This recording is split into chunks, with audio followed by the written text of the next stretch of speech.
Dentro do tema Revelações na série Ano Zero de Vídeo, nós hoje vamos conversar com Marília Scioli. O assunto é a alquimia da Catedral Gótica. Marília é presidente do Grupo Orion de Alquimia e Mistérios do Inconsciente. Ela é autora de um livro muito interessante, intitulado Memória, um Novo Método, e está estudando no momento a memória quântica do universo, a fim de produzir um novo texto, um novo livro. Marília é professora de cristaloterapia, de alquimia, de psicologia junguiana e de técnicas de regressão a vidas passadas, sem utilização de hipnose nem de indução. É também uma estudiosa dos grandes mistérios da história da humanidade e do presente da humanidade, como o mistério das catedrais. Então, o que seria o gótico? Vou te dar só uma chave, fazer uma proposição. Que o gótico seria uma palavra derivada de godo, aqueles povos considerados bárbaros pelos romanos, que fizeram a invasão e tal. O povo viking era godo e assim por diante, os germânicos, né? Os teutões, etc. Mas eu tenho uma versão curiosa de uma amiga minha que é pesquisadora, eu não sei onde ele encontrou essa versão, talvez você conheça, de que a palavra gótico vem da palavra francesa argot. Perfeito. Perfeito. Fala um pouco sobre isso. A palavra gótica, ela vem dentro do estudo profundo, né, da alquimia, dessa parte toda da simbologia linguística na própria domínio da alquimia. Ela vem quer dizer argot, gótico, a linguagem dos iniciados. Vamos dizer, A-R-G-O-T. Argot. Argot. Que daria exatamente o gótico. Que hoje se usa em francês como significando gíria. Exatamente. Então seria, digamos, uma linguagem misteriosa, uma linguagem ligada realmente aos símbolos e aos mistérios da Europa. Certo. Então era uma linguagem de um grupo fechado, né? E que por isso mesmo acabou sendo utilizada como sinônimo de gíria, que a gíria supostamente é a linguagem de um grupo marginal. Né? Certo. Então esse grupo era também marginal à sua maneira. Né? Era um grupo marginal. Você pode imaginar que na história da humanidade, do próprio conhecimento, os alquimistas eram considerados seres estranhos, seres diferentes, seres à margem. Todos esses que estudavam os mistérios eram tidos como misteriosos, como diferentes. Nós estamos aí na Alta Idade Média. Na Alta Idade Média. E como é que a palavra argot chegou a se transformar em gótico, arte gótica? A palavra argot, como se diz, não só a palavra argot, mas também a palavra oc, a linguagem doc. No próprio sul da França, no Guédoc-Roussillon, se fala na linguagem doc. A oca, o oc, é a linguagem do simbolismo ligado ao ganso, ligado ao cisne, às aves voadoras, que tem toda uma história simbólica dentro da história da alquimia. Então, o Languedoc, a ideia é a mesma? É a mesma. É a língua do mistério. Sim. É a língua dos iniciados. É a língua das grandes escolas de mistério. E me diga uma coisa, como explicaria você o fato de que a ideia do gótico está na nossa cultura urbana, contemporânea, ligada à ideia do excêntrico, né? E fala-se, por exemplo, do terror gótico. O máximo do terror gótico em literatura e em cinema é o Drácula. É o Drácula, Frankenstein. Frankenstein. Por que isso ocorreu? Isso ocorreu exatamente até por uma forma de abordagem diferente da palavra. Porque, na realidade, o gótico é um mistério, o Drácula é um mistério, o Frankenstein é outro mistério. E também tem toda a parte ligada à própria matéria, à própria terra que o próprio homem traz dentro do seu corpo, as suas memórias anteriores. Mas, na verdade, a palavra gótico marca toda uma transformação na arquitetura, na elaboração das catedrais, porque se sai do barroco para o gótico. O que é o gótico? O gótico, a cúpula das catedrais, realmente são duas mãos que se unem, mostrando a busca da elevação da humanidade em relação ao espírito. Não teria a ver então com God, a palavra God, Deus? Pode, se a gente forçar um pouquinho, pode. Agora, diga uma coisa, ou será que essa circunstância da mistura da ideia do gótico com a ideia do terror, não haverá aí uma certa malícia clerical de induzir o povo, afinal, a ter medo dessas criações estranhas, né? Marginais mesmo, né? O que era uma coisa considerada completamente marginal, mas haveria aí também uma contradição, porque a Catedral Gótica estava no centro do culto institucional, né? A Catedral Gótica era construída com todo o beneplácito dos nobres, dos reis, do alto clero, do papado. Então haveria aí, parece que há aí uma certa contradição, né? Como é que essas coisas convivem? Isso tem a ver com os terrores atávicos, o medo desconhecido. Isso está muito ligado ao inconsciente coletivo da humanidade, porque tudo no universo é uma questão de polaridade, da polarização entre os opostos. Só se tem medo das coisas que nós não conhecemos. E a maior parte da humanidade, através do próprio desenvolvimento político e econômico, da própria história da civilização, nós podemos observar que todas as grandes civilizações, elas crescem e caem. Tudo no universo é uma polarização dos opostos. Então, os medos se transformam em lendas, se transformam em contos, se transformam em mitos. Então, isso faz parte da própria evolução da psique humana em relação ao do universo.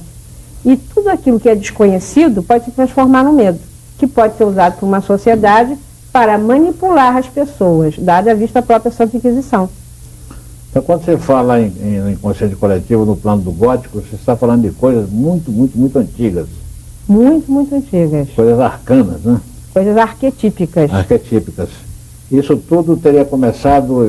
Será que o estilo gótico é o que a gente pode ver hoje como remanescente do estilo Atlante? Pode ser. Nós podemos até pensar sobre isso, que existe um ramo que nós trabalhamos, que se chama exatamente Arqueologia do Sagrado, ou Geografia dos Espaços Sagrados, em que vão sendo levantados cientificamente ou tecnicamente os arquétipos, as imagens arquetípicas que dão origem a, digamos, a vários estilos arquitetônicos através da história das civilizações, como o estilo Atlântida, digamos assim, né? Dos grandes templos, das formas geométricas, e aí nós entraríamos no reino de Pitágoras, com as formas pitagóricas, né? Nós sabemos hoje, através de uma biologia molecular, através da psicologia de Jung, inclusive, através do todo o conhecimento da física quântica, que antes que existisse o significado, pré-existiram as formas geométricas. E as catedrais góticas nada mais são do que uma síntese do pensamento humano, como dizia Victor Hugo, que toda a sabedoria da Idade Média ficou inscrito no livro mudo das catedrais, que seria o livro mudo da alquimia, o Mutus Liber. Esse é o início dos mistérios que nós vamos abordar. Certo. Para começar do começo, né, como dizia o conselheiro Acácio, para quem as consequências devem vir depois, nunca antes, então, qual seria a diferença básica entre as duas grandes formas de construir templos da Idade Média, a forma românica e a forma gótica? Como é que você definiria a diferença básica? A diferença básica é o seguinte, que o estilo romano ainda está muito preso, digamos assim, a uma não evolução espiritual do povo naquela época. E a Catedral Gótica, como nós chamamos, é a linguagem exposta em pedra de um pensamento, de uma sabedoria ancestral, vinda de uma das terceira raça-mãe, chamada raça hiperboreana. Por que isso? Porque exatamente nós vamos ouvir falar entre 989 e 1100 em um grupo de homens que surgiu chamado Os Companheiros. E aí nós vamos chegar, nos aproximarmos de uma sabedoria hermética, vinda do passado, que vai se transformar no que nós chamamos ordens templárias, mais tarde, antes nas ordens maçônicas, ou na grande maçonaria. Tudo bem, mas no estilo arquitetônico mesmo, como é que essa diferença se traduziria? Porque tanto no estilo românico como no estilo gótico, as igrejas têm uma nave, né, que é a trave principal de uma cruz, e tem os braços formando a cruz, né? Você encontra isso no gótico e no românico. E a diferença básica do gótico para o românico não seriam as ogivas, é mais a estrutura da... É a estrutura mesmo. E aí que nós vamos entrar numa coisa curiosa, porque a estrutura da igreja românica é feita de uma determinada projeção. A gótica é feita de uma maneira diferente, porque toda a estrutura, tanto que a gente vê a palavra nave ou naves, a nave central até a construção dos transeptos das catedrais variam do estilo românico para o estilo gótico. E nós vamos ver que a palavra nave, naves, está relacionada a uma memória vinda do futuro e não propriamente do passado. Aí é outro nível de conhecimento da gente, tá? E cada catedral gótica, ela varia profundamente do estilo romano, principalmente pelas criptas, pela parte superior das suas flechas agudas, levantadas para o alto. E todas as catedrais góticas foram construídas de acordo com um estudo de astrofísica e astrologia e alquimia. Porque a catedral gótica, nesse estilo, ela lembra um campo de lançamento de foguetes em que houvesse muitos foguetes juntos. Quer dizer, são estruturas leves, né, verticalizadas, né, apontando para o céu. E quando você diz que é a memória do futuro, eu estou pensando se não é uma programação, quer dizer, é um grande software, né? É um grande software. Com uma programação do que está se realizando, do que há para se realizar, não é isso? Exatamente. Isso é muito bonito, isso é uma coisa linda, maravilhosa, né? É muito curioso e misterioso. Agora, fale um pouco sobre isso. O labirinto, por exemplo. Qual seria o papel do labirinto desse mistério exatamente, que faz uma espécie de ligação entre o místico e o tecnológico, digamos assim? Você colocou uma coisa interessantíssima, que seria um tipo de software, né? Uma linguagem bem cibernética.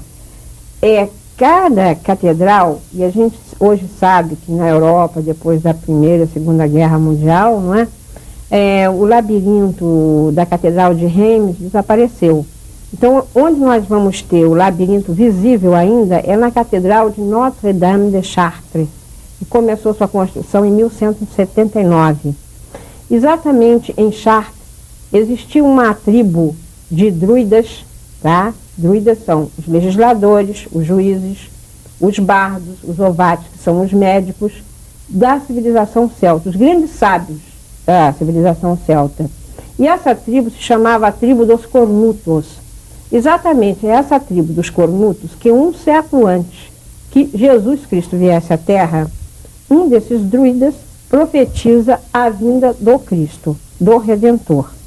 E nós sabemos que a Catedral de Notre-Dame de Chartres tem no seu interior, lá no fundo, um menhir.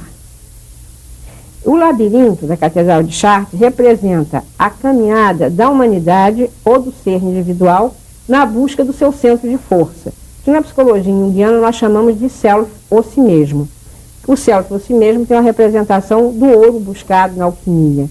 E a caminhada dentro desse labirinto é interessantíssima, que quando eu levo minhas viagens à Europa, nós fazemos experiências vivas de alquimia nesse labirinto. Nós caminhamos primeiro da direita para a esquerda, depois da esquerda para a direita, até chegarmos ao centro. É preciso parecer que o labirinto está desenhado no piso. Né? Desenhado no piso central, na nave central, né? E na Segunda Guerra Mundial foi retirada até a parte de metal que tinha sobre esse labirinto, que representava exatamente o mito de Teseu ao enfrentar o Minotauro. Então Dante Alighieri, o grande poeta, escritor italiano da Renascença, escreveu um trabalho lindíssimo sobre a Catedral de Notre-Dame de Chartres, em que ele mostra que quando nós nos aproximamos do início do labirinto, representa o nosso inferno, o nosso caos primordial, que nós chamamos na alquimia de Nigredo, da obra em negro. Quando nós caminhamos para a segunda etapa, nós estamos atingindo o albedo, ou seja, o alvejar dos metais, a consciência, o trabalho da prata dentro de nós, que será a grande ânima, a parte feminina dentro do nosso consciente, né? E quando nós atingimos a saída final do labirinto, nós atingimos o rubedo, que é o trabalho em vermelho, que é o ouro, tá? É o grande ouro dos alquimistas. Então, a caminhada do labirinto representa não só a individuação da humanidade na busca do seu eu maior, mas cada catedral gótica da França, ela está unida, mostrando determinados pontos de força geomânticos aonde elas foram construídas, tá? Ali é toda uma leitura desse conhecimento, dessa linguagem gótica do mistério, onde eles procuravam construir as catedrais de acordo com certos movimentos dos astros, de determinadas constelações, para que em determinados pontos dos equinócios e dos solstícios, os raios do sol entrassem em determinadas datas e ali se iluminasse aquela catedral, formando uma linguagem cifrada da implantação dessas constelações na face da Terra. Eu tenho uma informação, não me lembro o nome da pessoa que dá essa informação. É um personagem francês vivo, um homem, um mestre, que se apresenta e é reconhecido pelos seus seguidores como sendo o próprio Maitreya. Eu não sei se você lembra o nome desse francês, no momento não me ocorre. Mas o importante é uma coisa curiosa que ele diz a respeito do labirinto. Ele diz que ali existe uma formulação matemática que, se for compreendida e processada, contém o mistério da antigravidade. É verdade. É verdade. De que forma? Como é que isso é? Olha, eu vou ser muito franca com você. Aí já é um conhecimento templário que a gente não pode passar. Os templários sabiam trabalhar com isso. Realmente, digamos, isso a gente pode passar tranquilo. De que nas que se chamam as criptas ferratas, as criptas fechadas das catedrais, realmente nesses pontos onde se une o ponto telúrico e o ponto de força cósmica, seria um tipo de uma passagem para o mundo da antimatéria. Da antimatéria? Da antimatéria. Mas não da antigravidade? Antimatéria. Antimatéria. Antimatéria mesmo. Aí é um perigo danado, porque o encontro da uma porção de matéria com uma porção de antimatéria dá na aniquilação mútua, né? Aparentemente. É o que diz a física, né? É o que diz a física. Agora, todos os estudos dos pesquisadores que trabalham nessa linha do movimento mente-matéria, ou que se assessoram determinados campos da ufologia, nós sabemos que isso pode ser possível, num outro nível dimensional. Sim, certamente, porque seria aí uma reação controlada, né? Certo. Como se procura a fusão nuclear, né? Controlada, né? O reator a frio, é uma pesquisa nessa direção, né? Até a própria água pesada dos alquimistas, né? Que hoje já se faz água pesada nos laboratórios. Então, as catedrais góticas são grandes compêndios de alquimia. São os maiores compêndios de alquimia. Nós temos aquele célebre história, aquele alquimista do século XV, Nicolas Flamel. Você conhece essa história do Nicolas Flamel? Conte. Em que uma noite ele teve um sonho muito interessante. Ele sonhou com um grande anjo, um grande arcanjo, que veio trazer um livro enorme para ele. E ele viu escrito nessa capa o livro dos hieróglifos. Ele acordou muito impressionado e conversou com a sua esposa, a Terrenelli, que ele tinha tido esse sonho. E o Nicolas Flamel, ele era escriturário e alquimista também. E ele procurava há anos fazer o ouro real, ouro matéria mesmo, né? Ouro não só líquido, mas também como ouro matéria. E ele ficou obsedado para decifrar esse livro dos hieróglifos. E um belo dia, batem na casa de Nicolas Flamel, ele abre a porta, e entra um homem com um sobretudo, com um cajado e a concha e um chapéu. O cajado e a concha dos peregrinos de Santiago de Compostela. Então, ele traz um livro embaixo do braço, enrolado. Ele dá esse livro ao Nicolas Flamel em troca de alguns francos. E diz ao Flamel que ele tome conta daquele livro, encaderne, ele também era encadernador, aquele livro. E depois ele voltaria para buscar esse livro. E o homem vai embora para Compostela. Quando o Nicolas Flamel tira o invólucro e abre o livro, ele vê escrito o livro dos hieróglifos, Os Sonhos de Abraão, que é o livro que o Nicolas Flamel sonhou. E ele então passa anos tentando decodificar essa simbologia. Até que diz ele que ele procure Mestre Canches, próximo a Compostela. Ele vai em busca de Mestre Canches começa a decifrar todo esse livro com ele, mas Mestre Canches morre em Lyon, de febre. E é exatamente o Sonho de Abraão, ou o livro dos hieróglifos, que é editado em 1667 em La Rochelle. E muitos símbolos que nós encontramos no livro dos hieróglifos de Nicolas Flamel estão espalhados na simbologia alquímica das grandes catedrais. Qual é a data que você falou? 1677, em La Rochelle. Em La Rochelle, toda ela uma cidade, um porto templário, onde tem 3 grandes templos templários. Você diria então que esse conhecimento, essa ciência, é um remanescente, a bagagem, vamos dizer, a herança da cultura atlântica? Em parte, pode ser sim. Mas por que você diz em parte? Porque existem outros caminhos, outras civilizações que também contribuíram, inclusive os próprios vikings. né, quando Érico Vermelho, no final do século IX, início do X, ele traz o conhecimento das runas, e as runas estão ligadas também a esses mistérios que na própria Catedral de Notre-Dame de Chartres nós vamos encontrar os símbolos do lobo, as águias de Odin, o grande deus nórdico, que seria o arquétipo do Cristo católico, né? E nós sabemos que os seguidores de Odin, que se chamavam os Berserkers, e os Runemol, que eram jogadores de runas, eles formaram e deram início à primeira sociedade maçônica do mundo, porque nos Dracars, aqueles barcos vikings de Érico Vermelho, as bandeiras que eles traziam, as velas, formaram os primeiros aventais iniciáticos da futura maçonaria. A maçonaria, então, era uma legítima guardiã desses segredos nessa época. A maçonaria é uma legítima guardiã dos segredos da construção e dos mistérios das grandes catedrais góticas da Europa. É. Até hoje esse conhecimento é guardado pela maçonaria. Profundamente guardado. Agora, diga uma coisa. Quando você fala em alquimia, você está falando numa técnica, né? Num alto valor místico, que é também uma técnica. Você é um alquimista.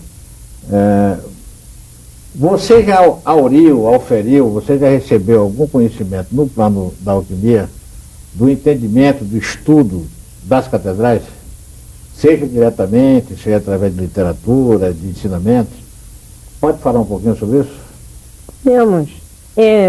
Nós todos somos buscadores, né, Miguel? Como buscador, eu pertenço à Ordem Rosa Cruz e a uma ordem templária da França. E nós temos estudado muito, buscador somos todos nós, somos os peregrinos em busca de conhecimento, em busca de evolução. E muitas vezes, nesse trabalho de alquimia, que hoje nós não propriamente vamos buscar apenas o ouro na matéria, né?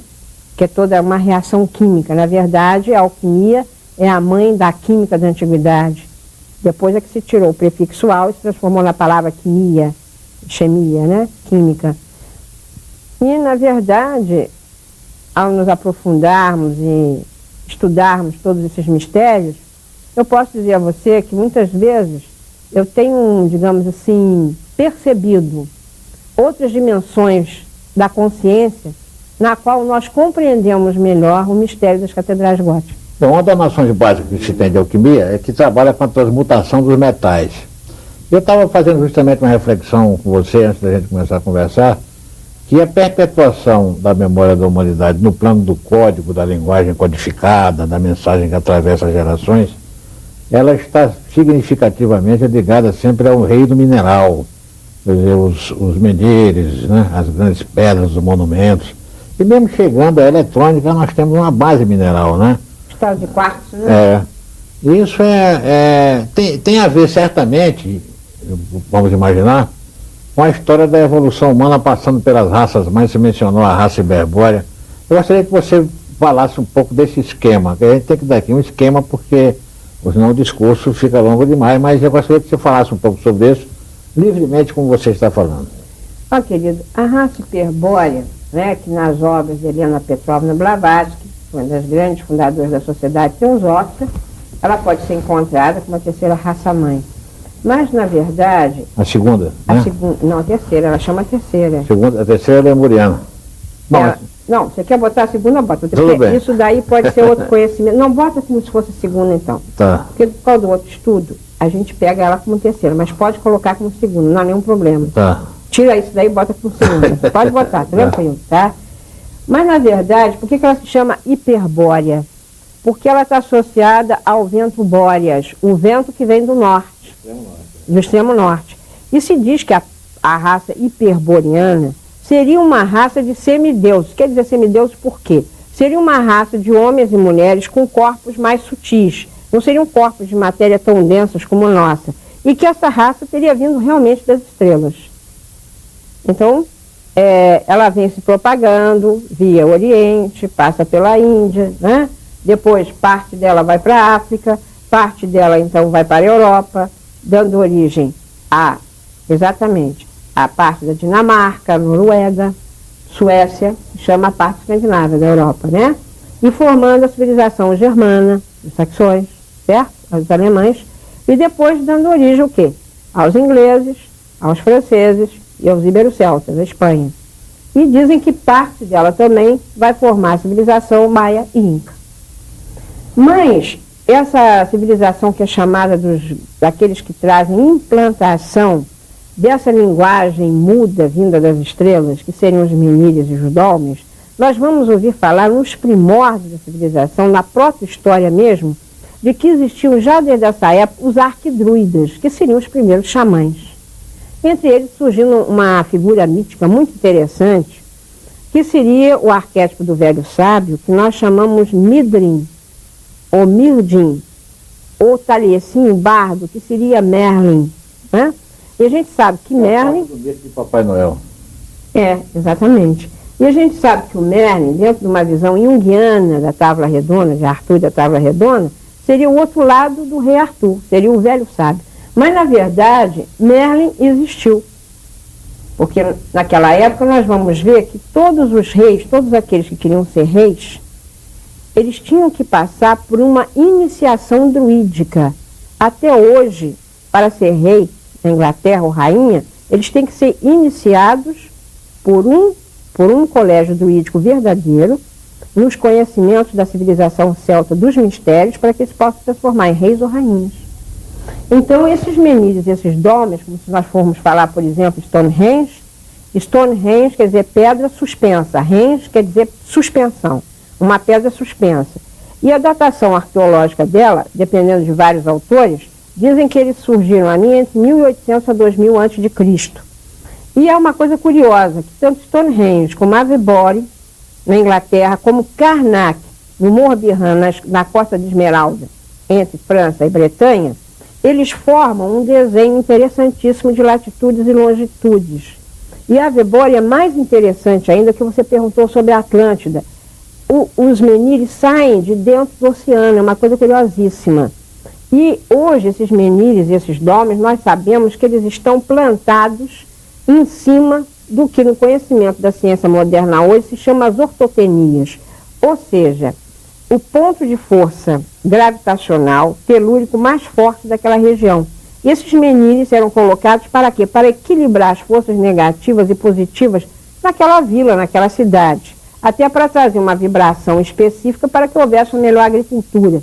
E nós não podemos esquecer que a civilização celta era uma civilização ligada à agricultura. Por isso eles conheciam o movimento dos astros, do sol, da lua e das estrelas, para o próprio plantio, a semeadura e a colheita. Mas, na verdade, Stonehenge, como o próprio Karnak, eles tinham, é o que nós chamamos túmulos. Os túmulos seriam os Dólmenes. O Meni é aquela pedra vertical que representa o pênis masculino, o princípio criador ativo do universo. E o Dólmen são duas pedras com a cobertura em cima, que representam, então, o aspecto feminino passivo, não é isso? Homem e mulher, casamento macho e fêmea. Esses dólmenes, como as pirâmides do Egito, eram usadas não só, eu repito a palavra túmulos, como túmulo, mas também como câmaras iniciáticas para os xamãs, os druidas meditarem e se conectarem com a linguagem dos astros. E é curioso que ao passar das épocas, se diz até, não é bem uma lenda, existe um autor que viveu em 1119, que é Geoffrey de Monmouth, que escreveu um livro interessantíssimo sobre a história dos reis da Bretanha. E Geoffrey de Monmouth também teve um papel muito importante em toda, digamos assim, a coleta dos dados para dar toda a iniciação ao conhecimento que mais tarde seria Arthur e a Távola Redonda, a tradição arturiana. E ele diz o seguinte, que houve uma grande batalha entre duas figuras, né? Um homem chamado Hastings, que seria um saxão, que então vai combater Vortigern, que era um grande guerreiro bretão. E os bretões eram pessoas assim, muito corretas nas suas colocações. Só que Hastings, o que ele faz? Ele pega todos os guerreiros saxões no momento de selar a paz e com facas escondidas eles matam não só Vortigern, mas a maioria do exército bretão. Então diz que para se ficar na história da humanidade, eles pedem a Merlin, né, que o mago Merlin traga pedras para mostrar que ali houve realmente uma grande perda para a história da humanidade. Isso é uma lenda que Geoffrey de Monmouth coloca. Mas se chama até naquela pedra que forma o Cromlech, que é o círculo de Stonehenge, né, onde tem aquela grande pedra Hell, que realmente aquelas pedras, tem pedras assim que parecem azuis, e que dizem vários autores que pelo poder mental de Merlin, que Merlin teria retirado da Irlanda com o poder da sonorização dos mantras, tipos de sons, né, cantados, e com o poder da mente levado essas pedras da Irlanda para formar o círculo de Stonehenge. Essas são as lendas ligadas a esse mito. Nós estamos aqui falando constantemente no reino mineral, e a gente sabe que no plano da ciência dos arcanos, o mineral é das 4 naturezas já realizadas, o reino jamais realizado. Aquele que mais plenamente cumpriu, concretizou, objetivou os seus valores. E é sabido também que a cada grande civilização, grande movimento evolucional na face da Terra, está ligado a uma montanha. Será que a pirâmide não cumpre, entre outras funções, aquela de se tornar, de se servir como montanha artificial? No deserto não havia montanha, não há montanha, a montanha mais próxima está para lá do Mar Vermelho, no Sinai. Então, os antigos egípcios certamente fizeram ali a sua própria montanha. Mas eu te faço uma pergunta assim de sopetão. Você diria, no plano da alquimia, que a grande pirâmide era um atanor gigante? Olha, como alquimista nós temos que ter um certo cuidado ao falar nisso. Mas, na verdade, você falou, nós estamos sempre voltando ao reino mineral. E nós sabemos que, exatamente para responder essa pergunta, se nós pegarmos os cristais de quartzo, nós vamos encontrar um elemento que é o aço silícico. E nós temos o aço silícico também formando o quê? A nossa coluna vertebral. Então, nós temos todos os reinos dentro de nós. O mineral, o vegetal, o animal e o sideral. E a sua colocação é muito interessante. Quem sabe se a grande pirâmide não pode ter sido isso também? É um forno alquímico, não é? Né, um grande atanor imenso para captar a grande radiação cósmica para as transmutações na face da Terra. Certo. É bem possível, seria uma pesquisa. Vamos lá fazer essa pesquisa. É interessante. Que a Blue Light nos envie para fazer essa pesquisa, seria interessante, Jorge. Está combinado desde já. Vamos cobrar isso da Blue Light mais tarde. Agora, a raça hiperbórea, ela estaria ligada diretamente à origem sideral da humanidade. Segundo os estudiosos, até de uma... não é uma seita, é um grupo que estuda há muitos anos, da qual fez parte o próprio Charles de Gaulle e outros pesquisadores na Sorbonne, em Paris 4, que se chama Atlantis. Atlantis, em Paris, é uma organização onde homens e mulheres, através dos anos, a partir de 1934, eles se reúnem exatamente para estudar esses mistérios da geografia dos espaços sagrados, não deixando que a Atlântida morra no coração e na mente da humanidade. Um desses livros estranhos e curiosos, de Marcos Silverman, intitulado A Pirâmide Submersa do Triângulo das Bermudas, ele conta as aventuras de um mergulhador, que chama de Dr. Brown. O Dr. Brown, um dia, ao mergulhar, pesquisando muito, encontrou uma pirâmide submersa naquela região. E dentro dela, um objeto que ele chamou de esfera gnomântica ou gnomânica. O termo não está dicionarizado, uma esfera de quartzo. Hoje essa esfera está sob a guarda do Dr. Brown e a respeito dela correm muitas histórias estranhas. Uma delas é que uma pessoa que estava doente, gravemente doente, tocou nesse objeto e ficou sã, sarou, ficou boa. Dia depois, uma outra pessoa que não estava doente tocou no mesmo objeto e contraiu a doença de que a outra tinha ficado curada. Isso teria alguma coisa a ver com alquimia? Como é que você explicaria essa coisa do ponto de vista alquímico? De uma certa forma, tudo no universo é alquimia. Se nós estamos vivos e respiramos, a maior alquimia é a respiração. Nós respiramos como o universo, que é um ser vivo, também respira. Tem sim, porque aí houve uma transformação de uma energia, primeiro, negativa para uma energia positiva. Depois, a absorção da energia negativa, porque talvez o autor, como não é um alquimista, ele não soube, talvez, limpar esse instrumento, não é? Vibrar novamente e energizar para voltar ao equilíbrio da própria estrutura do mineral, do cristal. Inclusive os atlantes trabalhavam com grandes esmeraldas. É a cor verde da cura. E hoje a gente que faz a cristaloterapia, nós sabemos que a esmeralda pode ser usada para problemas de visão, para problemas respiratórios, né? Para problemas de pneumonia, problemas de asma, entre outras coisas. Inclusive para a telepatia, tanto pode-se usar a esmeralda como a água marinha. Marília, constantemente se fala na Nova Atlântida, no resgate dos valores da Atlântida, uma Nova Jerusalém. Agora, há uma certa indagação a respeito disso, porque a gente sabe que a Atlântida representou um pique evolucional, um momento de grande esplendor da civilização, do esforço humano, do trabalho humano na face da Terra.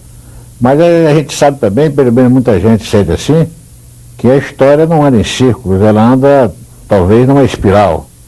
Então, quando se diz que nós vamos resgatar os valores da Atlântida, será que nós vamos revivenciar aquelas experiências pelas quais já passamos, dentro da linha de deuses fomos e nos temos esquecido, aquela máxima esotérica, arcana, ou será que nós vamos realizar essa coisa num outro nível? Porque a cultura atlântica ela era muito calcada nas energias anímicas, o vril e outras coisas. Diz, por exemplo, que os Vimanas, o nome do atual disco voador na tradição védica, que o Vimana era movido por uma energia gerada pela fisiologia, uma energia orgânica dos próprios tripulantes, dos ocupantes da nave. E uma energia de caráter anímico, emocional. Mas hoje nós já vivemos a experiência toda, continuamos vivendo do fisicalismo, do cartesianismo, do método científico, e o que parece é que está havendo uma fusão dessas coisas, do conhecimento científico, exato, com o conhecimento intuitivo, poético, tudo isso é grande poesia. Isso vai se perder? Como é que vamos fazer uma fusão dessas coisas? Estamos caminhando para uma fusão de física e metafísica? Ou será que vamos, pergunto eu a você, Marília, revivenciar um passado? Ou vamos avançar? Nós, sabiamente a sua colocação, nós jamais podemos deixar de lado o conhecimento da tradição hermética, que seria esse conhecimento, não diria nem do passado, que hoje nós sabemos que existe um determinado ponto no nível quântico, que espaço-tempo desaparece, fica só um momento. Mas a grande mensagem é a seguinte, é que na verdade essa transmutação tem que ser dentro da mente do homem, tem que ser dentro da estrutura eletrônica do homem. Esse é o nosso trabalho real, essa é a nossa alquimia real. E essa nova ciência, essa nova Atlântida, ela já existe. Nós já estamos no terceiro milênio há muito tempo, porque a datação que nós conhecemos no Ocidente não está realmente nessa datação. As pessoas que estudam nas escolas de mistério sabem verdadeiramente em que ano nós estamos. Nós já estamos no terceiro milênio há muito tempo. E essa nova Atlântida, essa nova sociedade, ela vai surgir dirigida até por seres do futuro, que já somos nós aqui no momento presente. E nessa linha de programação, essa transformação ela precisa ser traumática, ela pode ser feita com mais ou menos sofrimento para a humanidade como um todo? Como é isso? Como é que vocês sentem isso? Para nós alquimistas, na verdade, que nós somos forjadores de novas dimensões, de atitudes, de pensamentos, de sentimento realmente a nível eletrônico, do sentimento no nível real, nós podemos até falar na noite negra da alma, que é a noite mística em que o homem, o alquimista, entra para dentro dele mesmo, vai vivenciar o caos das suas emoções, vai procurar o seu caminho, a sua estrada de luz. Mas não necessariamente ela precisa ser feita com sofrimento. Ela tem que ser feita com coragem, e a palavra seria ousar.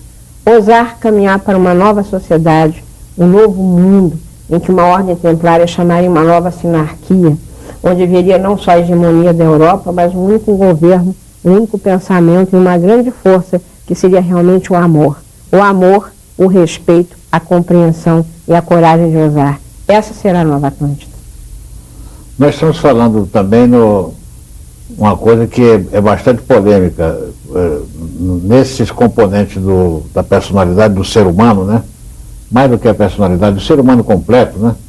Que o Paracelso chamava, me parece que o homem cósmico, natural, tenebroso, né? Nós falamos muito no aspecto emocional. Você estava dizendo agora que quando você entra numa catedral gótica, o teu emocional é envolvido, vibra de uma certa maneira, né? Há um certo preconceito em alguns círculos esotéricos mais intelectualizados, de que o emocional seria desprezível, porque, de certo modo, é o lixo da personalidade, né? Mas como é que você sente isso? O veículo emocional, em outras correntes, ele é o básico, é aquilo sobre o qual atua toda a mística, a mágica, né? Então, como é que você sente isso no teu ramo de trabalho? No nosso ramo de trabalho, nós temos que ser inteiros. Nós somos ar, água, terra e fogo, né? O ar é a nossa intuição, o pensamento é o fogo, né? A água é a nossa emoção, certo? E a terra será a nossa sensação. Para que nós possamos ser inteiros, nós temos que viver tudo isso. E só assim a gente se individua, só assim a gente chega ao ouro. Então é uma emoção, mas uma emoção adulta. É uma emoção em que você não perde o valor do sentimento, mas você equilibra os opostos. Por que digamos, dentro da ufologia, né, os seres vêm nos visitar? Nós já trabalhamos há 9 anos nessa área, em pesquisa. Exatamente, eles vêm buscar o que eles não têm mais, porque eles perderam esse veículo, que se chama matéria. Eles vêm procurar saber por que nós sentimos, por que nós temos emoção. E emoção, quando dosada e equilibrada, ela é a grande alavanca da evolução de uma civilização. Porque é através da emoção que se constrói a arte. Através da arte se constrói o belo. As catedrais góticas são eternas através dos séculos, por quê? Porque elas ainda não foram decifradas na sua música interior. Nós sabemos, segundo Santo Yves d'Alvedre, no seu livro Arqueometria, de que através da frequência vibratória dos sons musicais se formam as primeiras estruturas de som e luz que vão formar o arcabouço das catedrais. Qual seria das catedrais góticas? Você conhece todas elas, não? Conheço várias na França. Qual é a mais bela para Espanha. você? Olha, é muito difícil porque todas são lindíssimas. Né? Talvez? A que me tocou profundamente pelo meu estudo de alquimia foi Notre-Dame de Chartres. E, digamos, o Monte Saint-Michel, a grande Catedral de Santiago de Compostela, a Catedral de Reims, onde foram coroados 32 reis da França, onde Joana d'Arc, a célebre templária, coroou, né, o Dauphin. Então, a Notre-Dame de Chartres, ela e nós vamos aí voltar ao estilo gótico das rosáceas, dos vitrôs, que é chamada Grande Catedral em Azul, né? As catedrais que são marcadas assim no século XII. E a Catedral de Orleans também é muito linda. A Catedral de Notre-Dame de Paris, onde tem toda a história, porque todas as catedrais góticas, elas têm, por esquema, um quaternário, representado pelos símbolos da visão de Ezequiel, né? Representando o ar, a água, a terra e o fogo. Através do leão, através do touro, através do arcanjo ou do próprio homem, né? E da águia. Então, entrar nas catedrais góticas, como por exemplo o Monte Saint-Michel, que passou através das épocas, em 978, quando ele começou a ser construído, ele se apresenta com o estilo o quê? Estilo românico. Depois ele vai para o estilo flamboyant, que é o estilo, aquela mistura representando toda a dualidade da arquitetura celta.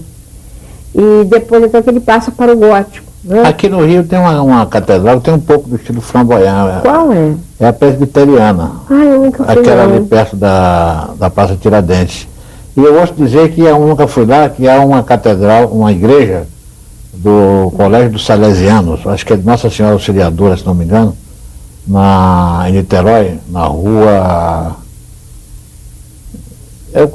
no Rua de São Bento, parece, que tem um labirinto. Ah, é? Vamos pesquisar. Vamos pesquisar, nós até queremos ir lá filmar. Vamos pesquisar juntos. Vamos filmar isso, vamos pesquisar para ver. Porque isso está espalhado no mundo todo. Mas como a nosso estudo está realmente centrado na França, que a França é o grande berço, por incrível que pareça, da tradição atlântida. Ela guardou a tradição atlântida. Não é à toa que Paris é chamada Cidade de Luz. Paris chamava Lutécia, vinda do deus Lug, o grande demiurgo da civilização celta, o deus politécnico dos braços longos, né? Depois é que a tribo dos Parísios é que dá o nome de Paris, no século III, né? Mas as catedrais góticas, todas elas, como Reims, como Notre-Dame de Paris, como a Catedral de Saint-Denis em Paris, como a Catedral de Chartres, como a Catedral de Estrasburgo, que é lindíssima, a Catedral de Metz, Estrasburgo principalmente, ela é fascinante, porque em Estrasburgo viveu realmente o grande conde Cagliostro, Joseph Bassalmo, que foi um dos grandes alquimistas. E em Bordeaux, que às vezes é apontado como uma outra persona do próprio Saint-Germain, né? Mas não é não, hein? Eu sei que não é. Tem muita lenda sobre o próprio Saint-Germain, não é que não é. Mas Bordeaux, por exemplo... Mas foi um parceiro de Saint-Germain, no mínimo, né? Hein? Ele foi, o Cagliostro, no mínimo, um parceiro de Saint-Germain. Um parceiro de Saint-Germain, pode ser tranquilamente, né? Mas Bordeaux tem uma história interessantíssima da grande catedral de Bordeaux, porque ali, Bordeaux é a capital da Aquitânia, né? Ali Leonor, né, a grande rainha, ela doou várias possessões ali daquela região aos templários. E na Catedral de Bordeaux você vê toda a história templária gravada na catedral, inclusive a célebre figura do templário negro. É muito curiosa a Catedral de Bordeaux. Seria possível delimitar, em termos de séculos, o período em que se construíram as grandes catedrais? Podemos. Diga lá, as grandes do século XII ao século... Do século XII ao século XIII. Mas até o século... Depois do século XIII não se construiu mais? Não, se construíram outras catedrais, mas digamos, eu não diria século XII apenas, porque a gente viu em 1978 o movimento, começou esse movimento misterioso da construção das catedrais, onde surgiram os irmãos operários, chamados os companheiros, né? Por que essas catedrais, os pedreiros livres, por que essas catedrais foram construídas? É interessante a gente começar a levantar um pouquinho desse mistério, Miguel. Porque essa linguagem, essa civilização hiperbórea, os mistérios da tradição hermética que compõem o conhecimento da alquimia, começaram a ser ameaçados. O próprio conhecimento trazido da Atlântida para o Egito, para os sacerdotes do Egito, eles ficaram com medo que fosse perdido. Então, os grandes conhecimentos desses mistérios começaram a ser colocados nos símbolos, nos desenhos dessas catedrais. E aí vem os operários livres. Ali estão os mistérios que talvez o homem do terceiro milênio, do quarto, do quinto milênio, ao entrar numa dessas catedrais, ao se ajoelhar no labirinto da Catedral de Notre-Dame de Chartres, ou se ajoelhar diante da nave central de uma Catedral de León, na Espanha, que é uma catedral misteriosíssima, que se chama a Nossa Senhora Branca dos Templários, ou na Catedral de Burgos, né, ligada à célebre história do Cid Campeador, em qualquer catedral do mundo, Westminster, né, ou seja, as catedrais ali próximo ao Reno, seja onde for, ele vai sentir que quando ele se ajoelha, como nós tivemos essa vivência, eu posso contar o que foi que aconteceu? Claro. Numa dessas nossas viagens, em 1989, nós ao entrarmos na Catedral de Nossa Senhora Branca dos Templários, nós estávamos chegando de onde? Santiago de Compostela. Você estava como guia de um grupo? Como guia de um grupo, porque eu sou guia de vários grupos, né? Para os estudos místicos na Europa, viagens culturais e místicas. Nós nos ajoelhamos diante da nave central, diante do altar da Catedral de León, que é lindíssima. E de repente eu estava dando uma aula para os meus passageiros, até quem viajou comigo foi uma pessoa muito querida, que foi a Guta, da TV Globo. Pena que ela não possa testemunhar, que ela já está no outro plano, né? Foi uma grande amiga nossa. Começou a surgir os raios do sol, era 2 horas da tarde, que começaram a penetrar nos ladrilhos que compunham as rosáceas.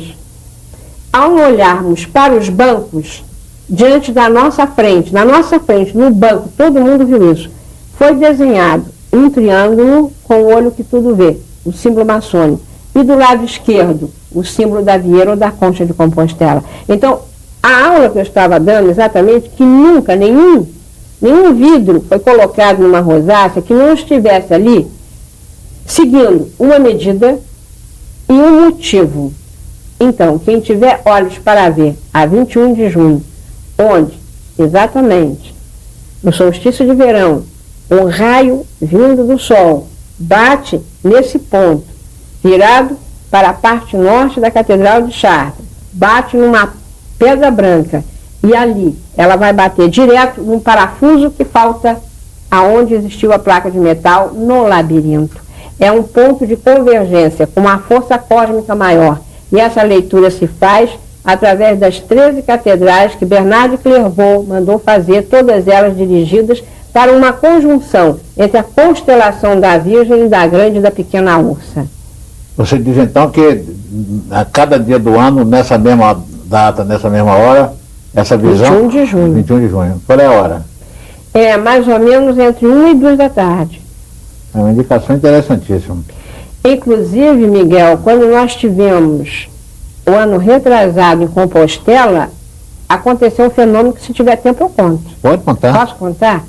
Nós éramos exatamente 15 para as 2 da tarde, nós tínhamos visitado a Catedral de Santiago de Compostela, e Compostela quer dizer cemitério de estrelas.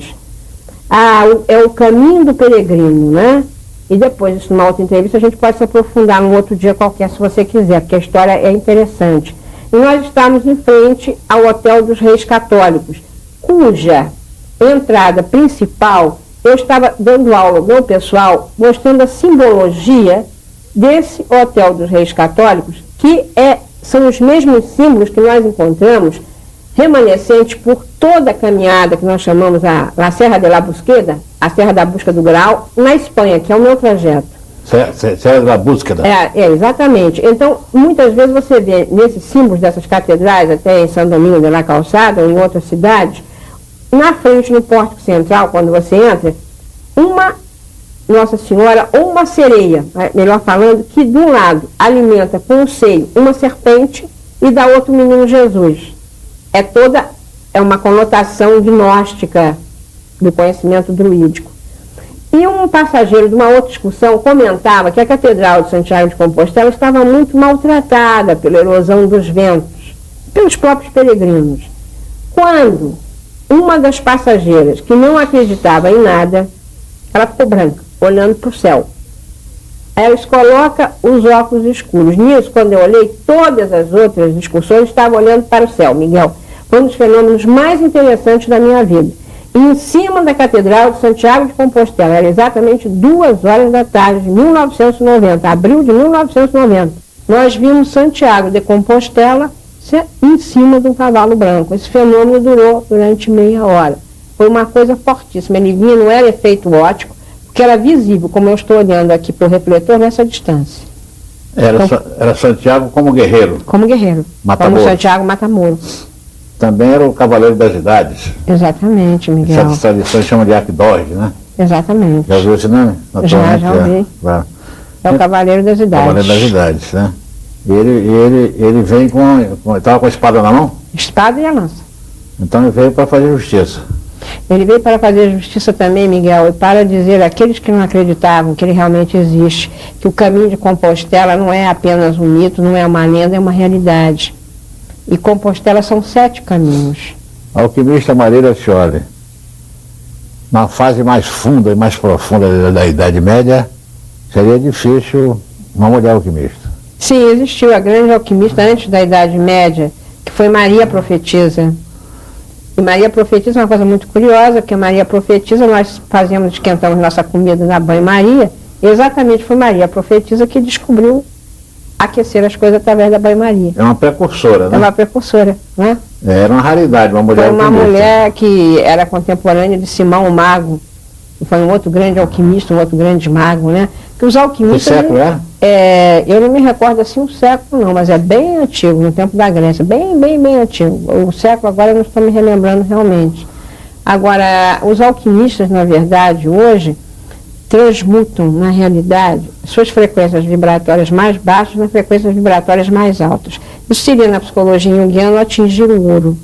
O ouro, na realidade. Alquimia interior. Assim, alquimia interior. Mas você trabalha com forno alquímico, o Atanor? Trabalho. Pode falar um pouquinho disso? Porque isso... Eu estive na Índia e conheci uma forma de culinária, um tipo de alimento, produzido num forno que é cavado no chão, faz um buraco com cerca de 30, 40 centímetros de diâmetro, ele tem 1,5 metro, 2 metros de profundidade, as paredes, no chão mesmo, no barro, né, na argila, e as paredes dele são cristalizadas pelo fogo, acende-se um fogo lá no fundo, né, e o alimento é preparado colando-se a carne, o frango, até o vegetal, com o molho nas paredes daquele forno. É uma comida extremamente saborosa. E o curioso é o nome desse forno, chama-se tandoor. Lembra o atador. Né? É uma ligação entre alquimia e culinária. E realmente a grande alquimia é a culinária. A alquimia é a culinária, a alquimia é a respiração, a alquimia é a bioeletricidade que entra no nosso corpo. Agora, o atanor que nós trabalhamos, hoje é o nosso próprio corpo. São as mutações e transformações de todos os elementos dentro do nosso metabolismo real. E esse é o nosso grande trabalho, que acelera um processo de harmonia, equilíbrio e autocura. Então vocês trabalham basicamente com a respiração e a palavra. A respiração, a palavra e outras técnicas que a gente não pode assim colocar, né? Certo. Mas que na verdade você rejuvenesce, você equilibra todos os neurohormônios dentro do organismo, faz a ampliação da consciência, os estados alterados de consciência e o equilíbrio, a paz interior, que eu acho que é o mais importante, a paz nos momentos difíceis, é o equilíbrio e a segurança de viver, ousar e construir. Você é uma pessoa que está em várias áreas. Você está na área também da regressão, né? Na área da ufologia. Como é que você articula essas coisas todas? Você tem na sua cabeça, ou formatado, usar esse horrível neologismo, você tem um discurso que articula essas coisas todas? Você pode falar um pouco disso? Sinteticamente podemos sim, porque há 20 anos, né, eu fiz psicologia e caminhei pesquisando, não só na área da clínica, como na área de treinamento de executivos, como no projeto de logística para todos os ramos de seguros, onde eu trabalhei 20 anos da minha vida. E há 15 anos atrás, eu comecei a pesquisar um caso de uma pessoa que apresentava lembranças de memórias passadas. E foi aí que realmente, eu que não acreditava absolutamente nada de vidas passadas, me interessei pelo assunto. Então, qual é a importância? A alquimia realmente, um dia vai se descobrir isso, e essa é a nossa grande mensagem, que a alquimia é a grande ciência de todos os tempos. Nós vemos que hoje é a física quântica que dá suporte para a alquimia do passado. Como é que esses alquimistas conheciam a fissão do átomo, como eles conheciam a energia nuclear e outras formas de energia que nós ainda não conhecemos. Como eles, com o poder da mente projetado na matéria, eles liberavam e colocavam os elétrons em diferentes camadas, fazendo uma reação bioquímica na matéria, transformando essa matéria, o estanho, o cobre, o manganês, através das tinturas mães, no ouro verdadeiro. Então, as vidas passadas que nós chamamos, realmente não propriamente as vidas passadas, porque algumas pessoas vão para o futuro, elas se veem do planeta onde elas vieram, elas veem as estrelas de onde elas vieram, trazendo para nós, que o meu grande estudo é esse, é pesquisar a memória. Eu sempre fui uma grande pesquisadora, grande que eu digo é de estudo, de pesquisar mesmo, de muito interesse na memória. E nós hoje sabemos que essa memória é extracerebral. A memória não está apenas no nosso cérebro, a memória está em todos os elétrons de todos os nossos corpos, dos mais densos aos mais sutis. E, por esse trabalho, nós fomos levados a pesquisar a área da ufologia, que nós chamamos os contatos telepáticos de 5º grau, em que pesquiso há 8 anos, com uma pesquisa bastante sui generis. Então, a alquimia, na verdade, é a ciência das transformações, e tudo é transformação no universo. A alquimia, ela vai estudar a biologia, ela vai estudar a bioquímica, ela vai estudar a física, ela vai estudar a arte, ela vai estudar a psicologia, ela vai abranger tudo isso, né? Marília, se aparecer na sua frente um homem, uma pessoa, se dizendo um alquimista, uma pessoa confiável, dizendo ser capaz de transmutar os metais, pegar chumbo, manganês e transformar em ouro. Você acredita? Eu acredito que eu encontrei um. Você encontrou um? Encontrei um. E incrível que esse homem é um homem que a gente não pode dizer o nome dele, porque ele não quer. Ele é um grande mestre Rosa Cruz. É paranaense ele? Não. Ele é mestre de um restaurante em Copacabana. Eu vi esse homem fazer coisas inacreditáveis, mas é como nós dizemos, nós temos que guardar o silêncio, o sigilo, porque ele não quer que ninguém saiba. Ele só abriu assim para... Eu fui a segunda pessoa que ele mostrou algumas coisas. Como é que foi a experiência? Olha, Eu não posso contar porque eu vou quebrar o sigilo que eu prometi. Não, só a cena, enfim. Não é a cena. Se nós podemos remontar isso para responder a você, é em termos do ouro da 90ª manhã, do Armand Barbeau. Mais ou menos eu vou contar assim que eu possa passar da maneira simples. O alquimista, ele leva 1000 manhãs e 1000 noites trabalhando no seu Atanô, que é uma espécie de retorta, né? Um oratório. Tem um oratório que é oração, e o Atanô, que seria o quê? As retortas usadas pelos alquimistas, que hoje são os frascos dos químicos, né?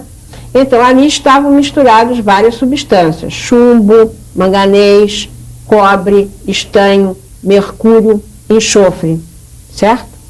E durante 1000 manhãs, ele acordava e pegava o orvalho às 5 horas da manhã e estilava o orvalho dentro dessas retortas. Na 90ª manhã, como diz Barbeau, esse alquimista que eu conheço, que foi o único que eu encontrei na minha vida, aqui no pleno século XX, ele viu se romper os metais e evolar-se uma substância da alma dos metais. E então houve a rubificação e o ouro surgiu na retorta. E você viu a experiência? Eu vi a experiência. Eu vi a experiência final. Ele é mestre de um restaurante de Copacabana, mas a Bolsa de Nova York pode estar tranquila porque ele não está fazendo ouro. Não, ele não faz ouro assim. Ele fez isso para formar uma placa com determinadas mandalas, que são círculos mágicos, formando determinados talismãs, trabalhando com solstícios e equinócios, com determinadas fases da lua e do sol para a cura. Por isso que ele não quer que ninguém saiba onde ele está. E ele certamente é um homem muito harmonizado interiormente. Profundamente. Esse homem se projeta em qualquer ponto do universo. Eu, quando estive em Paris, eu ouvi ao lado da minha cama, que eu precisei dele, chamei psicamente, ouvi ao lado da minha cama. Mas como todo alquimista, nós temos que ser ocultos e misteriosos. Por isso os mistérios das catedrais.